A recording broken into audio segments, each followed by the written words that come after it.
Kalau sejarah softball di Surabaya ya awal mulanya Darawangsa untuk kuliah STO, yang di situ kalau kuliah campur, kadang-kadang ada sapi yang digembala dilepas, yang pasti itu ayam sama kambing itu main campur di situ. softball bareng sapi.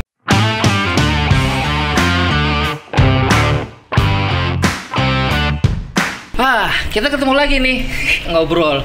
Cuman selama ini kan kita ngobrolnya sama atlet yang ada di Jawa Timur, kemudian kemarin juga ada atlet dari DKI, ada atlet, semuanya masih kita di dunia softball karena memang link kita yang terdekat adalah link softball. Kemudian kita juga adalah mantan atlet softball yang kita ajak pertama kali. Nah, saat ini kita akan ngajak ngobrol nih. Tapi ini sekarang ini ngobrolnya lebih keren dari yang kemarin. Soalnya apa? Ini adalah cikal bakalnya pemain softball. Gak cuman pemain beliau ini pendiri yang jadiin atlet se-Jawa Timur, yang bikin lapangan. Bayangin coba, apa yang nggak dibikin sama beliau ini yang kita perlu tahu nih. Kan nggak semua tahu di Surabaya, terutama di Jawa Timur. Nah, sekarang ini coba kita pengen deh biar semuanya bisa tahu bahwa softball di Jawa Timur itu kayak apa sih? Seperti apa sih? Yang paling penting siapa sih? Nah ini loh, siapa sih? Kan kita taunya cuman paling seniornya kita. Nah mudah-mudahan dengan kita ngobrol dengan tamu kita yang satu ini nih, narasumbernya top. Belum ada yang nyaingin beliau. Saya salut, beliau adalah guru saya, beliau pelatih saya. Yang membentuk saya menjadi seperti ini adalah di dunia softball. Siapa ya? Beliau juga membentuk. Disiplin, tanggung jawab, komitmen, konsisten, ini semua ada dalam softball dan beliaulah yang memberikan kepada saya.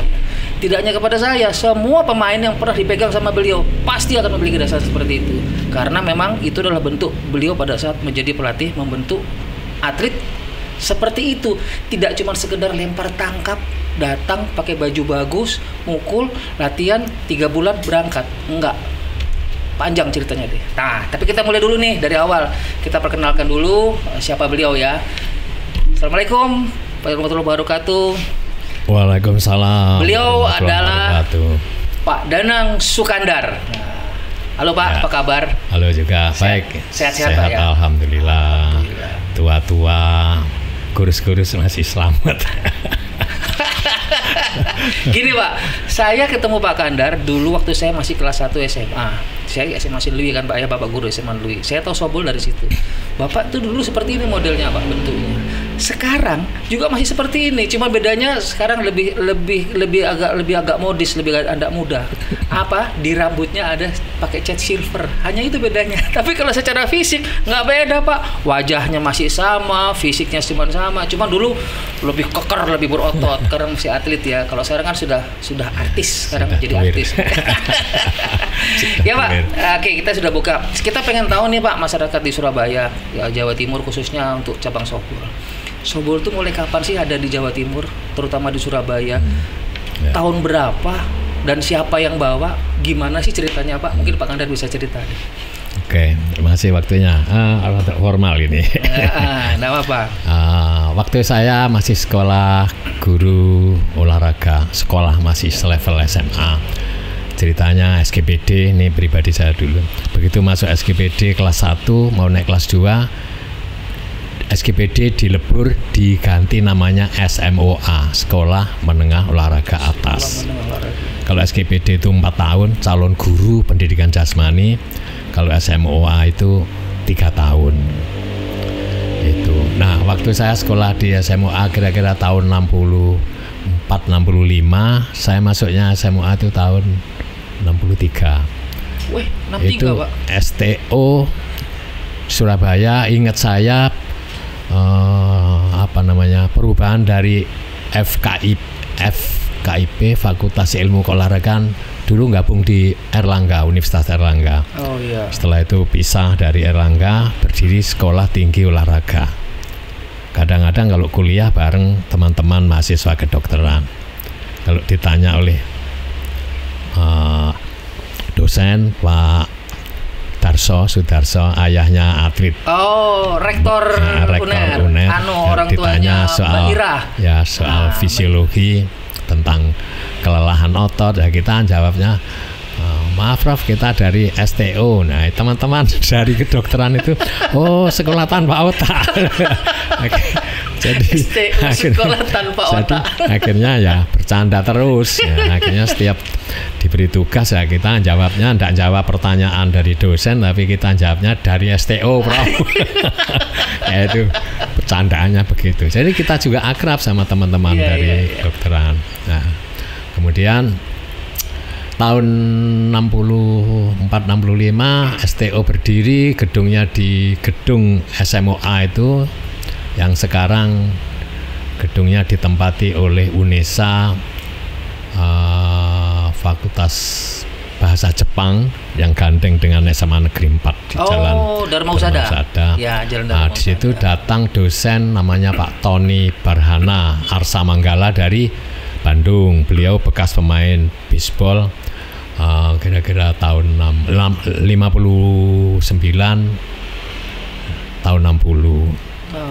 Jadi beliau dari mahasiswa APD, Itu pemain bisbol nasional, Pak, tahun itu sudah. Waktu itu belum ada istilah tim nasional.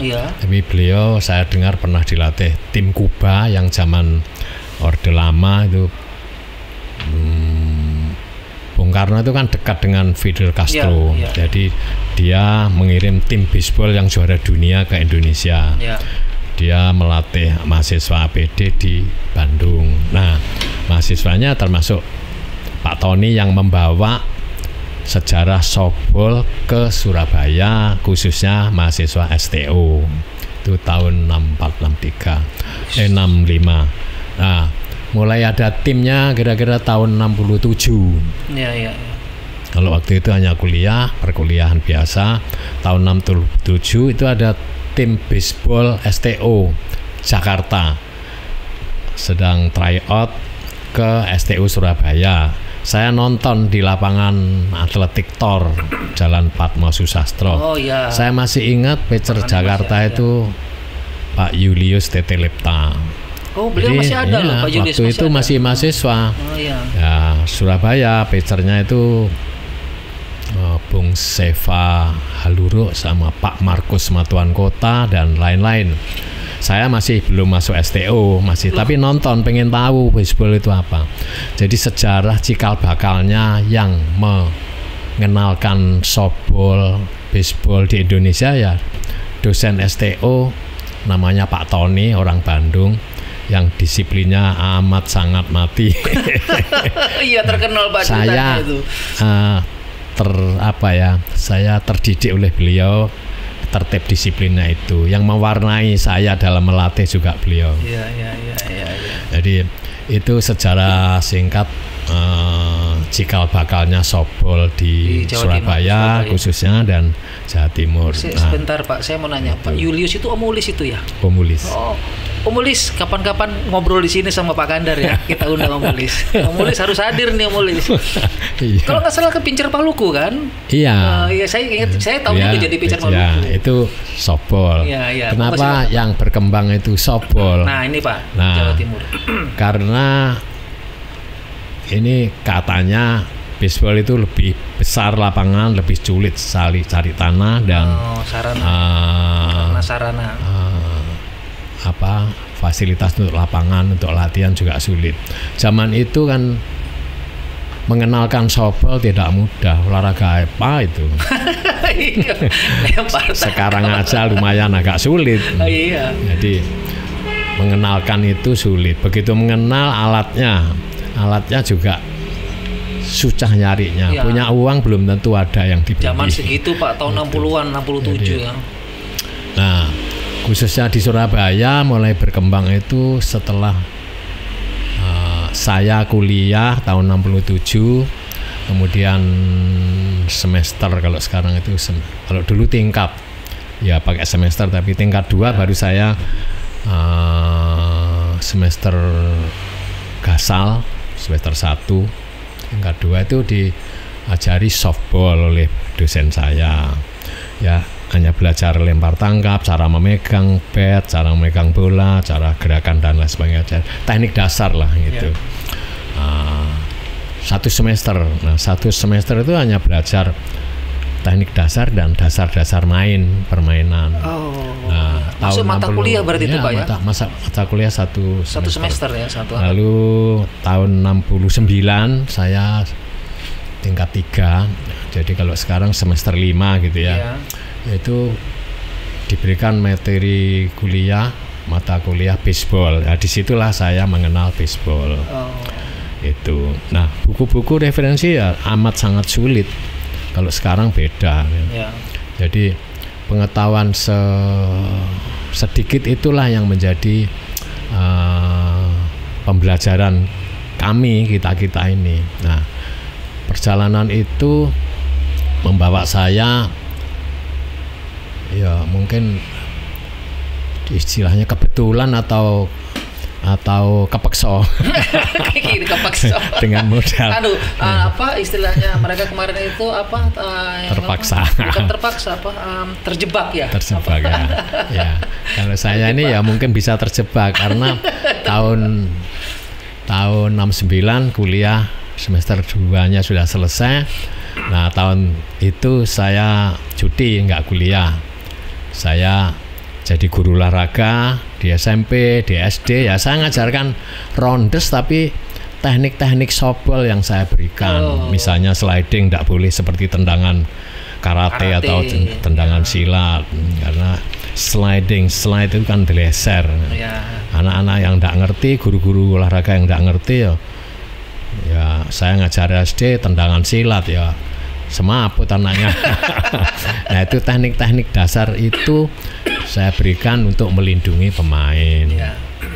Jadi tahun itu akhirnya ada seleksi tim Jatim Pekan Olahraga Mahasiswa di Palembang. Kalau dulu namanya Pekan Olahraga Mahasiswa POM. Ya, kalau ya multi event mainnya di Palembang tahun 71. Tapi latihannya sudah sangat serius. Saya menjadi pitcher. Nah, kenapa kok saya tiba-tiba ditunjuk lah menjadi pitcher? Waktu seleksi itu saya kan hidup di asrama Beliton, campur anak UNER, ITS, Akademi Pelayaran, IKIP dan lain-lain ya, STO, ada yang SMA juga. Itu asrama APMI, asrama pelajar mahasiswa Indonesia, campur di situ. Seluruh sekolah ya di situ mahasiswa. Jadi Jalan Beliton nomor 7 ya, kita tulis 007. Waktu itu terkenalnya James Bond. Nah, suatu saat pitchernya namanya Mas Yuhanto, dia pitcher yang bagus, dia pemain softball tahun 69 waktu perkenalan eksibisi softball di PON 69, PON ke-7. Dia angkatan pertama di Jatim. Karena begitu ada kompetisi, nah klub kita namanya Beliton Boys. Ingat aku, karena anak asrama Beliton, jadi campur yang main. Laki-laki semua ya, sekedar bonek, pokok main. Nah, main sehari kita main lawan Sapan sama anak-anak STO, klubnya Bimas. Bimas itu Bima Loka, jadi Bima memang wayang, wayang. Dari nama wayang ya. Terus pitchernya namanya Mas Yuhanto ini tiba-tiba diterima di perusahaan, dia harus kerja. Terpaksa saya ganti jadi pitcher. Nah itu jadi pitcher kecelakaan. Ternyata Pak Kandar ini juga jadi pitcher yang terjebak. Gak cuman kamu, Dad. Kemarin Daddy di sini bilang saya ini terjebak. Masuk SMA 5, butuh pitcher, badan saya besar, mungkin dilihat sama Pak Kandar, kamu pitcher, terjebak di pitcher katanya. Nah, Pak Kandar ternyata juga terjebak. Terpaksa main pitcher. Nggak punya teknik, nggak apa-apa, pokoknya niru-niru aja. Supaya lemparannya susah dipukul gimana ya. Bolanya itu saya buat gimana supaya putarannya tinggi, jadi sekrup. Saya bahasa kalau zaman kasti dikicer. Dikicer. Bola dikicer, dipukul kan melintir ke atas. Wah, kok seneng, nggak terlalu capek, mikirnya lumayan ada. Dari situ makin lama makin senang. Terpilihlah saya menjadi pitchernya Jatim waktu Pekan Olahraga Mahasiswa tahun 71. Latihannya sudah tangan sampai bengkak sampai sakit, tapi di sana tidak pernah dipasang pitcher. Pulang dari Palembang saya mau berhenti, sudah tidak main softball lagi. Saya latihan berapa bulan ini jadi akhirnya pitcher, ternyata cadangan murni. cadangan murni saya latihan. Jadi hanya pemain duduk manis warming makan up, jeruk ya, istilah sekarang. ya itu ya. Cadangan warming up saja terus duduk manis. Latihannya itu kan belum ada lapangan softball. Ini di mana latihannya? Jadi sejarahnya begini, waktu membentuk tim mahasiswa Jawa Timur, ya. Itu latihannya di Taman Apsari. Jadi Taman Apsari itu namanya ya taman, tapi tidak ada taman mungkin kecuali hanya satu pohon di tengah. Ya, zaman sekarang ada yang tahu mungkin Pak. Taman Sari itu ya, Taman Apsari itu punya ya, pemuda itu ya. Depannya Gerahadi. Ya, jadi kalau kita latihan tiap hari Minggu pagi lumayan rame, dan tidak ada orang yang ngerti. Kadang-kadang bola jatuhi mobilnya orang sampai ribut rame, minta komplain, minta ganti, ya ribut juga. Kita kan hanya hobi, seneng. Lapangannya baru satu itu saja Pak? Tempat latihan. Maksudnya itu bukan lapangan, tapi itu juga rebutan sama anak-anak sepak bola dari Gang Pompa Kaliasin. Iya. Dulu Margoyoso, sekarang belakangnya Tunjungan Plaza. Dia sepak bola, kita main softball, dia lapangannya kemasukan bola softball ditendang, dia kesakitan. Lucu juga. Akhirnya dia tahu, akhirnya lapangannya separuh-separuh. Nah, jadi cikal bakal softball di Surabaya itu di Taman Apsari itu. Nah, sedangkan di Danrawangsa itu hanya untuk kuliah. Waktu kuliah di tengah lapangan itu aslinya lapangan ASC. Lapangan ASC itu Association Sport. Apa gitu, ada sepak bola. Apa itu? Lapangan bola dulu aslinya, yang sekarang softball itu sepak bola, sebelahnya itu hoki rumput 2 lapangan, utaranya rumput itu lapangan tenis. Ingat ada saya masih 4 lapangan apa 2 lapangan. Itu jadi itu zaman Belanda dipakai masyarakat asing yang di situ. Jadi kalau sejarah softball di Surabaya ya awal mulanya Darawangsa untuk kuliah STO, yang di situ kalau kuliah campur, kadang-kadang ada sapi yang digembala dilepas, yang pasti itu ayam sama kambing itu main campur di situ. Bareng sapi. Kita kadang-kadang ya seneng aja, tapi kita enggak mikir kalau itu main softball sama gitu. ayam masih bisa kejar-kejaran apa. Kalau sama sapi saya enggak kebayang. Bayangin sapi kan besar. Ya itu. Akhirnya, tapi kalau hari Minggu di Taman Apsari itu lapangannya lebih rata memang. Ya, pagi. Lalu di samping itu pengen menunjukkan kepada masyarakat biar tahu ini loh softball ini kasti Amerika gitu.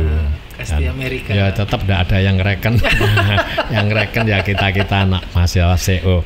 Lama kelamaan kumpul teman-teman dari ITS, kumpul dari UNER itu tahun itu. Jadi ITS juga berkembang karena pengurus softball tahun 75 itu generasi muda, istilahnya generasi kedua setelah zaman Pak Tony, dosen saya, itu tulang punggungnya mereka dari gabungan ITS dan STO. Siapa Pak ITS zaman ITS itu? Itu zaman Lukman, Mas Cipung, Saifur Rahman, Mas Cipung, Mas Agung, Mas siapa direktur Coca-Cola yang berapa tahun lalu meninggal di Singapura. Dia catcher ITS. Mas Sumantoro, Pak Sumantoro, Sultan Hasian Siregar, saya sempat ketemu semua itu. Ya, lalu Mas Bambang. Nah, ini yang perlu ditahu ini. Lalu kalau STO ya Pak Markus Batuan Kota, terus Bung Seva Luro, Dami Warsito, kemudian Pak Ridwan itu umpire pertama di Jatim tahun 69, Pak Muhammad Kodri masih itu ada beliau juga. Imam Sahroni, dia wasit pertama di PON 69 itu. Jadi kalau sejarahnya ya itulah. Dalam perkembangannya pulang dari Palembang tahun 71 saya pengen berhenti. Nah, ini istilahnya ini seru nih. Mogok, mutung lah. Mutung. Cuma aku latihan tangan sampai semper. Cuma jadi pempa di jebdak out. Andar warming up. Saya warming up-nya pitcher di Palembang. Mainnya di left. Baru siap gini tiba-tiba sudah play ball, dipukul, dieng kaget aku.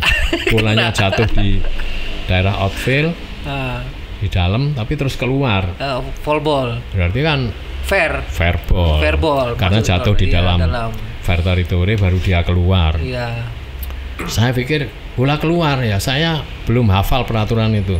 Ya setengahnya saya mau ngejar ragu-ragu, jadi saya larinya nggak full speed. Wah, pelarinya home run. Siapa itu? Dari Sumatera Selatan. Ingat saya yang mukul namanya Damsik, STO Palembang. Oh, tapi 5 tahun berikutnya ketemu saya bisa sudah ngelempar curve yang variatif. Dia at bat 3 kali, strike out 3 kali. Malah sempat dia sengaja, kayaknya pengakuan dia pengen ngelempar batnya ke saya. Tiba-tiba batnya bukan ke pitcher, ke saya, tapi keluar pagar, hampir kena penonton. Untung tidak dikeroyok. Jadi ya itulah. itu membalas gagalan pada saat menjadi pemain outfield, tidak ngambil bola. Ya, bener. Dia karena tidak bisa melihat bola belok. Dan saya masih seneng-senengnya main curve itu yang baru menemukan tahun 75. Ke Jurnas itu. Mainnya di pintu 2 Senayan itu dulu lapangan softball untuk PON ke tahun 73. Lalu sekarang berubah menjadi driving range golf itu. Sekarang sudah berubah lagi. Ya, enggak tahu.